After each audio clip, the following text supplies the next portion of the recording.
we are joined now by Kendall Rogers from D1Baseball. Kendall, how are you this morning? I'm doing awesome. How about you guys? We're hanging in there, buddy. So far, I've kind of tried to make the case. It's fair. It's been fairly crisp.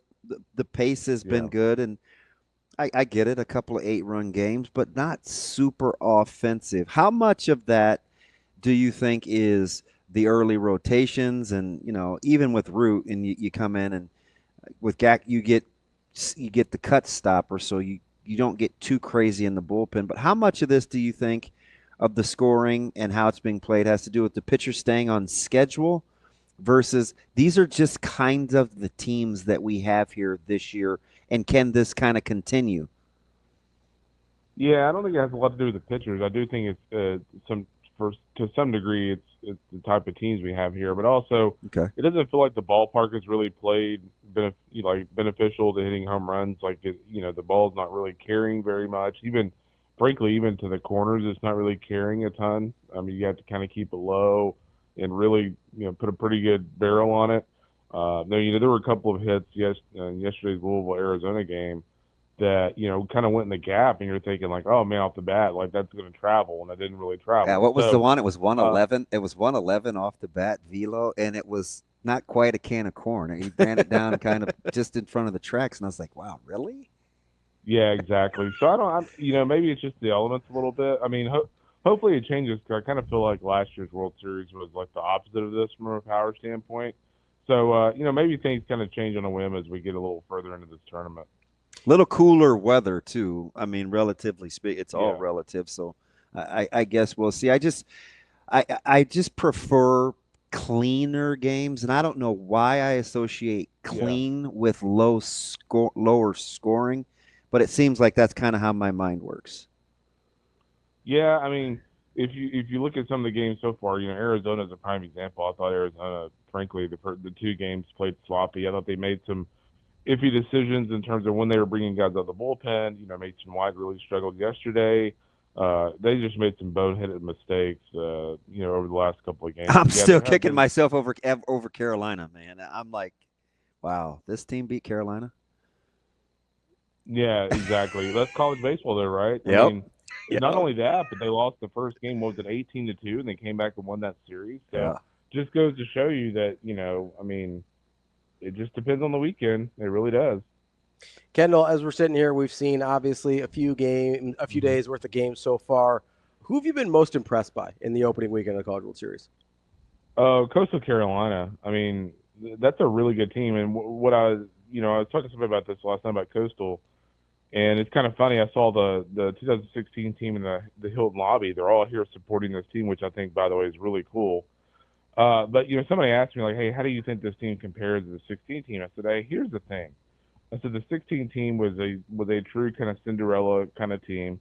They were more offensive, but I tell you what, if you remember back to those arms they had on that team, I mean, it was like kind of funky arm angles. It was guys with kind of really odd stuff just overall. But I mean, this team is legit in terms of the arms. I mean, if you look at the arms they've trotted out the first couple of games, last night I thought Jacob Morrison was electric. I mean, he Yeah. was still 94, 95 late in the game.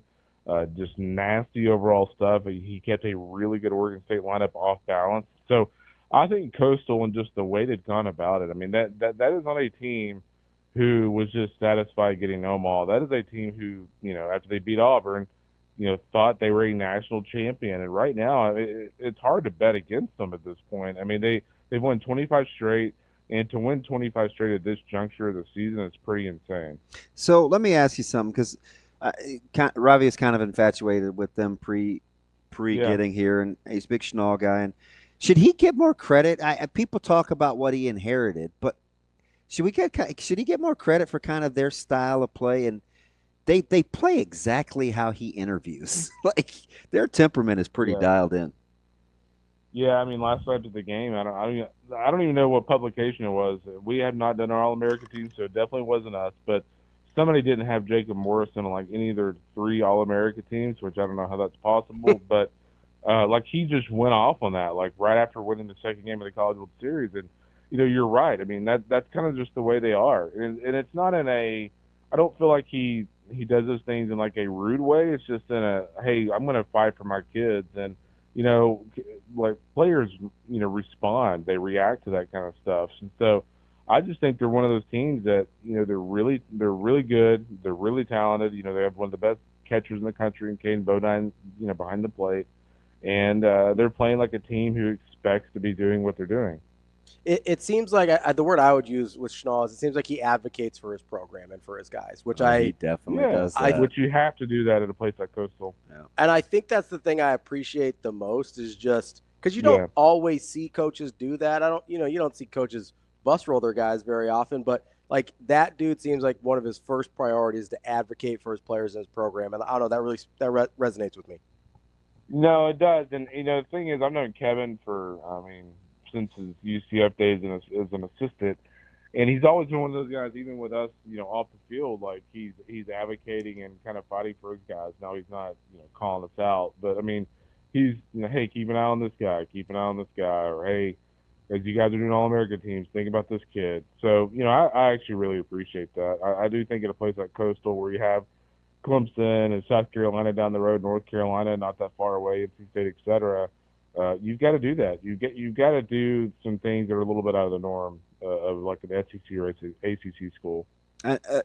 Kendall, let me ask you something. And I know they got the win with UCLA but that offensive lineup, just watching them in the Big Ten, I mean those guys can swing it, and Zenko and Oakley did a good job shutting them down after the 6 through the first 5. When you look at UCLA's lineup, we talk about balance and power and ways that they can get you. Are you seeing that when you've watched them in this postseason, or who do you think they are really offensively? Yeah, I think they're just good enough, and I think they're opportunistic. Frankly, they kind of remind me of Coastal. Like Pitt and I were talking last night, like they're almost a lot like Coastal in the sense that if you look at what they've done on the mound in the postseason, like it's just been like dude after dude getting it done. And you look at the other day with Easton Hawk coming out of the bullpen, up to 98. Yes, just filthy stuff. It's just Go ahead. I mean, Souza was the iffy one, and it's like if that's the case, it's like they're probably pretty good. I mean, Man O'Connor closed the door. Exactly. You know what I mean? They have a lot of options on the mound, and I think offensively, Coastal. That's the thing about Coastal is like they're not an incredible offensive team, but what they do is every inning you look up and they've got somebody in scoring position. And I feel like UCLA is a little bit like that. I feel like UCLA, every time you look up, it's like, okay, there's a guy at third or there's a guy at second base. They can do things a little differently. I mean, you think about the other day, and I know John Savage said he did not call it, but I mean, Rock Chalowski has a smart idea to drop down the bunt, the safety there, and score another run. So both of these teams can do things a little differently, and both of them are playing extremely well. I would not put it out of the realm of possibility that they beat LSU tonight. I just think they're playing really well. I'm picking LSU, but I'm just saying it would not shock me at all. So, Kendall, I got to ask this about Arkansas here. And I know it's a one-game sample size, so I'm trying not to overreact. Sure. But they play in what I think can favorably be described as a bandbox down there in Fayetteville. They had 7 guys with double-digit home runs over the course of the season. Yeah. And then they get to Omaha, where I think generously it plays sort of like the Polo Grounds this year. Like, is there, like, how much of that is, hey, they ran into a really good LSU team? Max Anderson was deep. That Anderson was just shoving, and you're just going, hey, like, that's kind of is what it is. And how much of it you go, hey, like, maybe they got a little bit of false sense of who they were offensively because of their ballpark. And that's a team that, if I remember correctly, played like 68% of their games at home this year. Yeah, I mean, the thing about Baum is late in the season it can play a little more offensive, but I mean it plays very pitcher friendly for, I mean, I don't know, the first like 2 months of the season, 2.5 months of the season, just because of the way the wind is there. But I think frankly, like, I don't take too much from that because Cade Anderson's really good. That's my 3rd time to see him pitch this year in person. I said Max Anderson because he's a Husker. Yeah, I mean, to me, I think he's the best college pitcher. I mean, I don't even think it's close between him and Jamie Arnold. I just think his ability to make pitches. So I think it's more Cade Anderson than it is Arkansas. We'll find out a lot more here later today. But there's no doubt. I mean, I thought Arkansas, in the post game, it was interesting. I thought Arkansas seemed pretty deflated. Which, I mean, yeah, you lost in Omaha, but I mean, hey, your run's not over. You got a lot of pitching depth, and so I'm kind of curious to see how they come out today. Do they come out very aggressive offensively, or do they come out a little bit timid? I thought it was Burke that said you could slot him in a six-man rotation. Anderson in the majors today.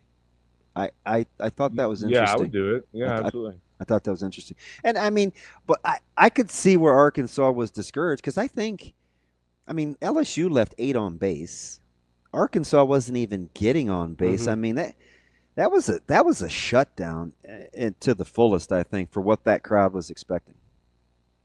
Yeah, for sure. I actually, before the game, you're walking around the ballpark and you're thinking, man, this is going to be crazy. Yeah. But, mainly because of just the way the game went pitching wise, like it really wasn't inside. Like it was just a regular game. So, yeah, I think for Arkansas, I mean, if you look at that game today against Murray, or they're going to need to get off to a really good start. Get and just kind of get those juices flowing again. Kendall, of the teams that you've got left, so I guess just everybody but Arizona at this point, 1 through 9, whose lineup scares you the most? Ooh, it's a great question. I mean, I said they just lost last night, but I still think for me, like I probably still lean Oregon State. Like when Oregon State's clicking, to me they're just incredibly dangerous because they've got guys like AJ Singer, Easton Talt at the bottom of that lineup who when they're good, they're I mean that they're clutch. They get put the bat on the ball. So those guys when they're rolling will be the most dangerous lineup for me. LSU. The one thing about LSU that's interesting is if you look at what they've done offensively over the last couple of months, they're just not one of those teams that's going to ambush you very often. Like you're going to have to give them a couple of chances for them to ambush you, and that's where not to get looking ahead too much, but I mean that's where if they play Coastal, I mean that's an interesting matchup in the championship series because Coastal, like they're the type of team like you're going to have to deliver a knockout punch. Like they are not going to hand it to you on a silver platter, and that kind of fits against what LSU how LSU kind of wins games. Yeah, I guess Krieg, Weber, Turley. That's not bad. Yeah, it's a good But lineup, man. behind It RK. really is. But and you know what's interesting Not about you? bad, buddy. What's interesting about you bringing them up is I thought Forbes deserved a better outcome than what he got. He just was going against, I mean, Whitney, who early was literally Yeah. untouchable.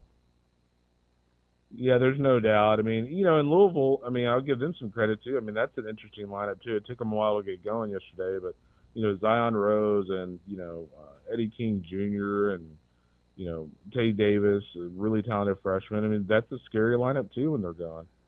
We're talking with Kendall Rogers from D1Baseball. Kendall, as we kind of move through the rest of the week, we kind of talked about pitching early and guys that had their best guy or teams that has their best guys going at the beginning part of the series. Whose pitching staff do you like the rest of the way to kind of navigate either, like an Arkansas trying to move back through the losers bracket or have an opportunity when you've got to use so many different guys? Yeah, it'd be Arkansas for me. I mean, Arkansas's got the deepest pitching staff here. They can mix and match really well. That I thought it was interesting that DVH took Zach Root out of the game after 38 pitches. After hearing his reasoning with Ethan Fry at the plate, I totally get it. But with him coming out of the game with 38 pitches, if they win today, that starts to get very interesting because, I mean, they can bring him back conceivably in the next game if they wanted to. And then, they're back to their number 2 and number 3 in the rotation again. So I think Arkansas, for me, they've got a lot of bullets to waste there in the back end of that bullpen. Team, Kendall? Do you get a sense that there's a team where just like how you feel about their vibe, that they've got something brewing that maybe we can't see from not being that close to the ball clubs? Yeah, I will say this. Coastal would be that team, but I will say this. It's interesting listening to LSU in the post game the other day that that is a very determined and very business-like team. That was not a team that's just happy to be in Omaha. And I know people are like, well, of course, it's LSU. They're like they expect to win it all. But it's one thing to act like you are that determined, and it's one thing to kind of show it. And Kate Anderson after the game the other day, he was like, hey, I pitched well, but like this game means nothing. Like this is not what I want. And so I just think LSU seems to really really be locked in this tournament. And, we get Coastal the same way. So if those two play, boy, watch out. Kendall, I wonder sometimes, especially with people that kind of work in the industry, you've been covering College World Series for a long time.